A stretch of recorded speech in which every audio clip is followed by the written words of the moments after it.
Ay abawa, sino yung batang yan? Anong inapagagawa niyan sa buhay? At may pa-squat-squat pang nalalaman? Ay wag kang malabas, may aswang.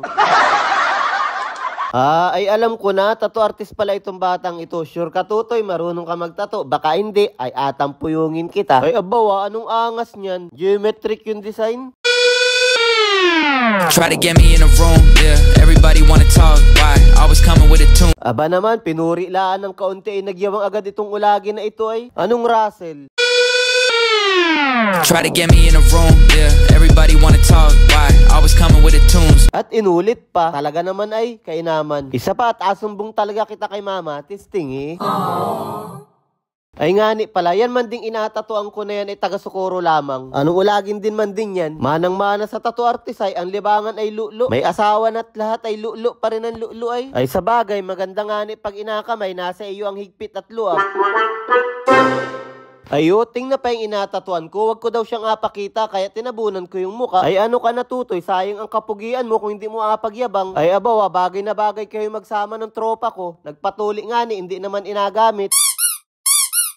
Ay ngani pala, sa hindi po nakakaalam, ang shop ko po ay located lang dito sa bayan ng Pinamalayan, dito sa Mindoro. Diyan nyo po makikita yung ulagi na tattoo artist na yan. Ang gamit ko ngani pala ditong needle ay 7RS. Tingna at medyo malapad man din ang talab. Tapos naka-adjust yung voltahe ko na gamit sa 6. At medyo mabagal na rin yung galaw ng kamay ko para talab na talabaga. Isang padaan lang man din ay solid agad para hindi na rin masaktan maigi yung client. Ganun man din yun. Sa mga baguhan po na tattoo artist dyan, pwede po man din kayo magtanong. Dito, mag-comment kayo at sagutin ko naman kayo, panigurado. Wag lang ngani kayong mautang at wala din ngani akong pera eh.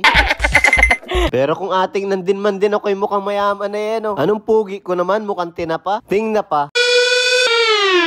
Try to get me in a room, yeah. Everybody wanna talk, why? Always coming with a tune. Ay abawa, nagyabang na naman yung ulagin yung tattoo artist ay ano. Kala mo naman talaga ay naliligo araw-araw ay. Oh no!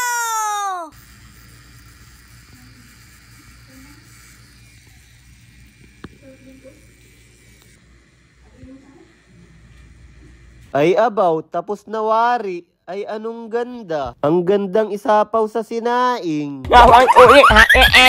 Sa mga gusto nga sa mga gusto nga ni pala magpa-schedule dyan, i-PM nyo lang ako at ako nang bahala sa inyo. I-send nyo lang po yung design nyo kung saan part alagay at kung gaano baga kalaki. Ako nga ni pala si Aaron, ang babaerong tattoo artist ng Mindoro. Dati yun.